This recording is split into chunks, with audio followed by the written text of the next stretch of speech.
The views expressed are not necessarily those of KSCJ and Powell Broadcasting Company. This program is not intended to replace the advice of doctors or other clinical providers. Consult with your practitioner to ensure the proper course of action for you.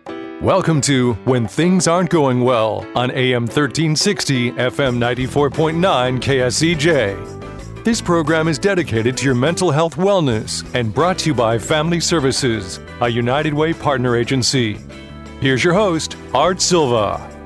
Good morning, Siouxland, and welcome to When Things Aren't Going Well.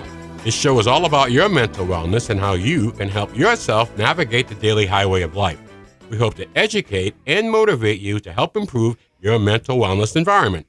I'm Art Silva, and our show is brought to you by Family Services, a United Way partner agency serving the Siouxland community. Let me introduce my co-host, Brenda Geisinger, the Chief Operating Officer at Boys and Girls Home and Family Services. Good morning, Brenda. Good morning. How are you? I'm great. How are you today? I'm pretty good. You know, with these dreary, snowy days, it feels good to be out and about. Yeah, this is when the snow looks the prettiest. You give it a couple of days and it's going to get pretty down, but it is a nice picture out there today. You know, we're dedicating 2023 to families, and we have our own families at Boys and Girls Home. So would you please introduce our guest today? Absolutely. So today we have with us Brianne Jacobson. She is the program director for our clients that live with us, our inpatient program. She is a registered nurse and has been with the agency for 5 years. I think the beauty with Brianne is she's very talented at what she does and offers so many expertise and skills, but she truly has a passion for the kids we serve. So welcome, Brianne. Hi. Good morning, Bree. Welcome to the show, and thank you for all that you do at Boys and Girls Home. So with this, you and Brenda work very closely together in taking care of our children. I don't think they've ever been in better care than we have right now, and they're growing and they're doing well.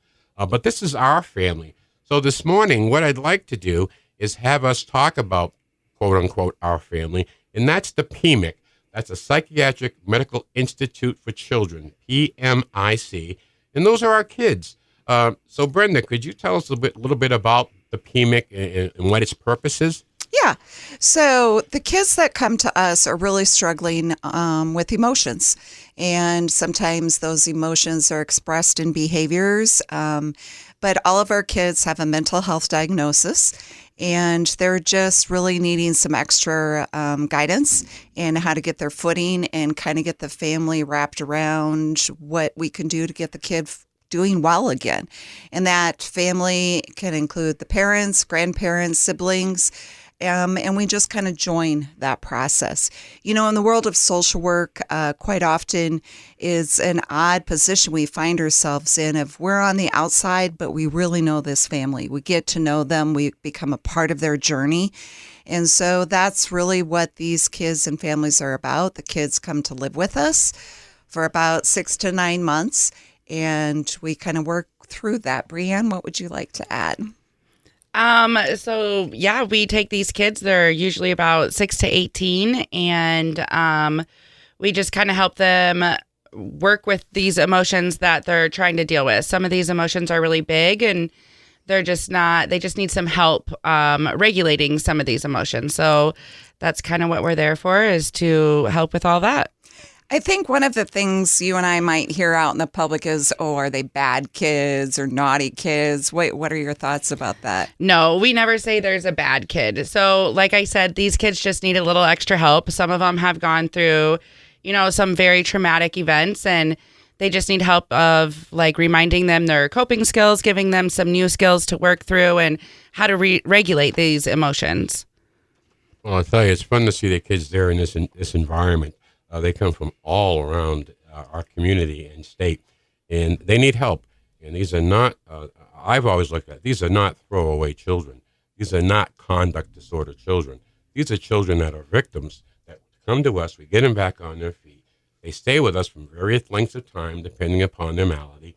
And I think we do a wonderful job of getting them back on their feet, holding families together. We may have the child, but as Brenda said, it's a whole family. Yeah, absolutely. We are a short-term program per se. When you look at 6 months, That seems like a long time potentially, but we really have a lot of work to do, and we work together.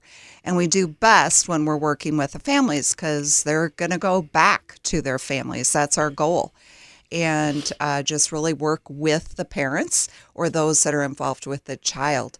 We work with adoptive parents, foster parents, kids that are looking for a family. So we just kind of work as a whole. Well, I think it's real important that we don't see this every day. We walk by families and they look pretty normal for whatever that definition you want to use, but they face a lot of things just trying to get through the day with their child, and it gets to the point where I need some help, and that's where the PMIC comes in. So, Bree, could you tell us what's a normal day like in the PMIC? So a normal day is the kids wake up, they get ready, they do their hygiene, brush their teeth. I mean, like some of the kids, we're helping them, remind them to shower, brush their teeth. Like sometimes we have to start from square one. They go down to school, they do their schoolwork. We have people in there who help them with their schoolwork.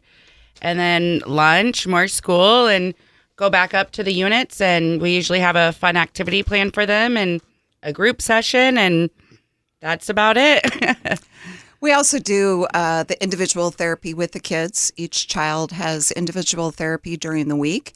And then we also have family therapy. So our case managers meet with the child individually, and then they also meet with the family individually. And then once a week, they also see our psychiatrist that works with us. So that's the mental health component in addition to the great activities we do on the unit, going to school also. We've gone to Cone Park, and we're going to be doing that soon. We've gone to movie theaters. We go to the Lewis and Clark Interpretive Center. So it's also giving those kids everyday childhood experiences that they may not have had, or they've had, and there have been some difficulties before coming to us on how to handle those experiences.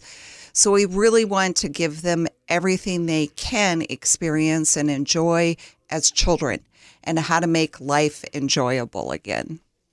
Well, I'll tell you, we're coming. I'm Art Silva, and you're listening to When Things Aren't Going Well. And with me today is Brenda Geisinger, my co-host, and our special guest, Brianne Jacobson, who is the program manager of our PMIC program. And we're talking about PMIC, that's the Psychiatric Medical Institute for Children.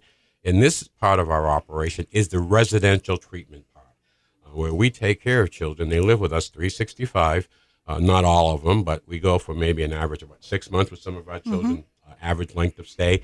But it's 24/7 is what I'm trying to say. And that takes in a lot. And what I particularly saw and admired was how you handled our children and families during the COVID outbreak. Our children did not make that contact going home because of isolation reasons and trying to keep it down.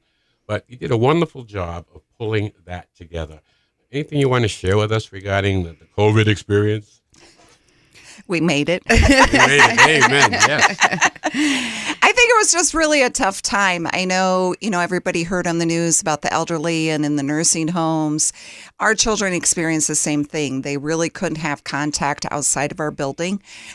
So we really had to wrap our arms around those kids and pull together as a team and a staff and just give them some extra attaboys and we love you and taking care of you. And making that experience okay, that we are going to get through this together. These kids have already experienced disruption, and so letting them know that this is just another little blip in their life, but we can get through it together.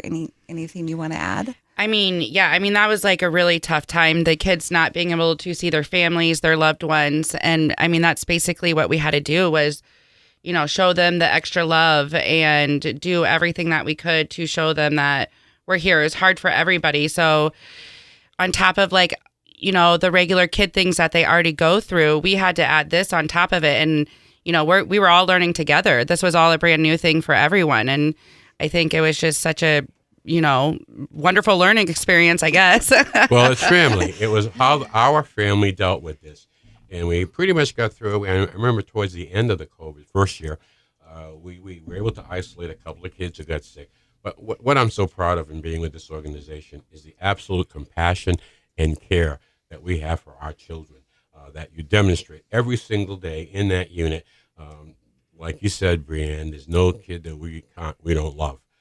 They may be tough, they may push back, but we've seen so many success stories. We've touched, the community has been touched by trafficking. We've been impacted by that. We see everything that kind of, like you might read in the paper, we deal with it in very, very, very tough situations.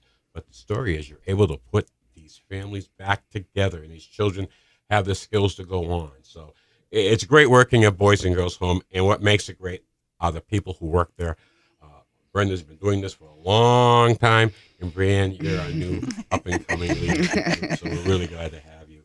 We're coming up on our break, so continue your early morning chill. We'll be right back with more of When Things Aren't Going Well, right here on 1360 AM, 94.9 FM, KSCJ. Let's face it, that happens to all of us. However, the pandemic has compounded all of our lives and activities. Even the simplest tasks seem harder. Hi, I'm Brenda Geisinger, the Chief Operating Officer at the Boys and Girls Home and Family Services. Family Services is a United Way partner agency serving children and families of our community, and we're here to help. If you'd like to learn more about Family Services, please contact us via email, website, Facebook, or phone Mary Pickens. At Family Services, we change lives. Welcome back to When Things Aren't Going Well on KSCJ. Here's Art Silva. Welcome back to When Things Aren't Going Well. I'm Art Silva along with Brenda Geisinger and our guest today, Brianne Jacobson, and we are discussing PMIC. Those are the Psychiatric Medical Institute for Children in Iowa, of which Boys and Girls Home is one of. I think probably the best because I'm biased, but we do a wonderful job with our children. Let me just share some of my experiences that I've around since I've been around children. I remember one day at lunch, and two children met each other, and they said, "Hey, how are you? How you doing? Whatever." And I thought they were from the same hometown. They were not from the same hometown. They have pretty much been in the cycle of going through the PMICs, the various PMICs in Iowa, and they ended up with us in Boys and Girls Home. And it opened my eyes that these children really need some stability. They really need the boundaries because they keep changing on them, and they're looking for help. And it should be, but what the system's like and how well we do what we do. I'd have to say if you had to go through any of the other PMICs in the state, and I'm sure they do a great job, but I think we really have that necessary ingredient, that compassion, the heart, with all of our children. So going forward, looking at the new building, of course, when we built up at Indian Hills, we're going to start on the residential treatment area. These are where our kids are going to live. We'll be starting demolition on that building probably at the end of February. And then we hope to start putting a new roof on and start a new project over there. You know, when we get done, it won't be looking like a shopping plaza anymore. It's going to take up about 2 acres of asphalt and put in grass and berms and playgrounds and an agri-hood. Try to give you all the tools you need, Brianne, to just let these kids flourish and thrive. And let me talk about this. I've been on the good side. Let's flip it. That doesn't always work with parents. When we have the parents working with, et cetera, great. We get great outcomes. But it's not always that way. We have grandparents interceding. We have different members of the family. It's not always a good situation. Brenda, Brianne, you want to talk about that? Yeah, I think sometimes there are dynamics that are difficult, and the parents just really struggle with being parents, and sometimes they just have to step aside and someone else has to be the parents. We have a situation where a client was taken to an out-of-state place on a vacation with the family, the parents, and it was one of those ugly situations where they abused him physically pretty bad and left him on the street and abandoned him. And thankfully, the grandparents were notified and able to pick him up, and he is receiving care now with us, working through that trauma and how to work with the grandparents now as being his parents. So there are some situations where someone else has to step in and be the parent for this child, and that's okay. It's how to make this child okay in life and how to function and be healthy and be happy. And that's really what our focus is. And if that means working with the parents, that's awesome. If that means working with grandparents or adoptive parents, but an adult they can attach to and have a happy life again. I remember a young man a little ways back, and we took him out to an explorer's game. I got to know him a little better, and he loved his grandfather. Mm-hmm. His grandfather was it, and I got the feeling you want to ask why, but I knew why. I knew that the father relationship wasn't good, but thank goodness for grandparents out there. When you say it takes a village to raise a child, it's very true. We see this. I remember things also like how we stepped up on Christmas Eve. When we had a child, we received a child a couple of years ago on Christmas Eve, but only what he had on his back. And, I mean, that entry point. Brianne, can you talk about that? Because that's a critical part when the child first comes to the surrounding. What do we do when we bring a child in? It is, I mean, just looking at these kids when they come here, it is, very hard on them. So what we do is, we talk to them. They get a little gift basket from us. We try to make it as smooth as we can, show them around, teach them the rules, introduce them to the kids. But, we try to tell them what this is about and just try to smooth into it. It's tough, your first day getting there. It's a big deal. So we just try to, I'm always making jokes. So that's what I do. I try to be funny. So, sometimes it works and sometimes it doesn't, but I've seen our children at Christmas time. I've learned a lot with our kids. And sometimes I go home and I wonder, how do our therapists handle this? How do they debrief each other? Because they deal with very, very difficult situations that I won't go into. But do they debrief each other? Do they talk? It's important that they kind of like get that strength holding hands. Yeah, I mean, we all communicate really well, and we discuss what's going on. I mean, we have meetings 3 times a week about our kids, what we can do better to help them, how we're feeling about certain situations. But I mean, it's always about the kids. What can we do? This isn't working for this kid, so what can we do to help this kid out? So, I mean, there's all that. I mean, and we're in constant contact. We're constantly talking and just trying to figure out what's best for these kids. Well, I know it's a great environment. I'm really proud to be associated with not only the staff, but the children that we serve. I don't get involved in the operations like Brenda does. I just know that the compassion is there. And just look at the years of service we have with our veteran people. Brenda, how long have you been doing this? 34 years. Oh, that's right. And it's kind of like better as you go along. That's right. And have you seen a change over those years in society and what's coming in with our kids? Yes, I would say just because of everything that's happened, social media, the world, just stuff, I think the kids are faced with a lot more struggles and challenges than when I was a child and when I first started in the business.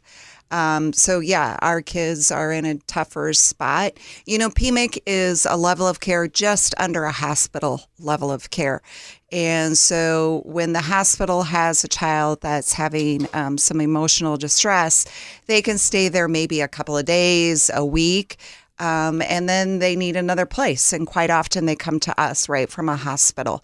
And so we're talking about kids that are really, really in a tight, difficult situation emotionally and how to balance it out. Kids that are suicidal, kids that are really, really struggling or have extreme anxiety and how to make that okay again.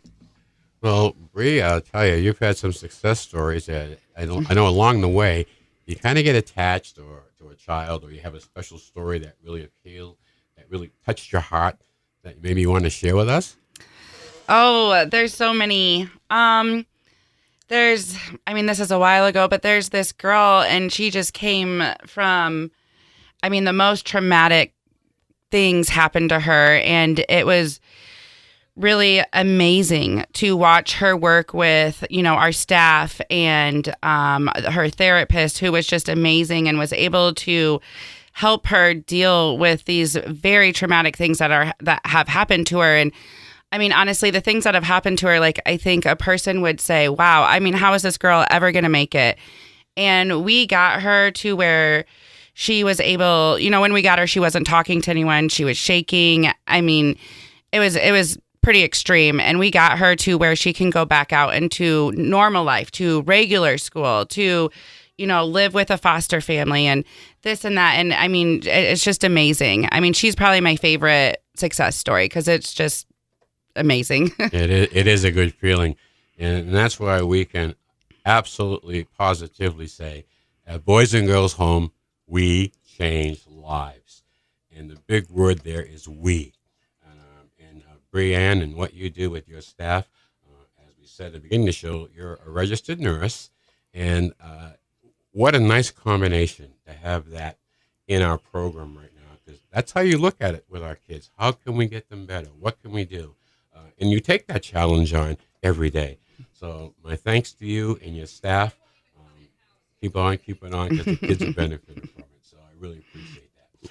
We're coming up on the end of our show right now. And every week we kind of end our show with a little bit of humor. Humor is good for the soul. So here's our joke for today. What do you call two idiots out in a blizzard? Numb and number. Thanks, Brenda. Thanks, Brianne. And also thanks to our listening audience. We'll be back next Saturday morning here on 1360 KSCJ. But before I go and say goodbye for this week, I want to give a shout out to Tony's Pizza. They recently closed their doors after years of providing Italian food made by Italians. Thanks for the memories of Arrivederci Roma. Like I said, when things aren't going well, we're back next Saturday morning at 7 a.m. right here on 1360 AM, 90.9 FM, KSCJ. Your homework this week is to go out and have a good laugh. May the sun shine on you. Peace. Happy trails to you until we meet again. Happy trails to you. Keep smiling until then. Happy trails to you till we meet again.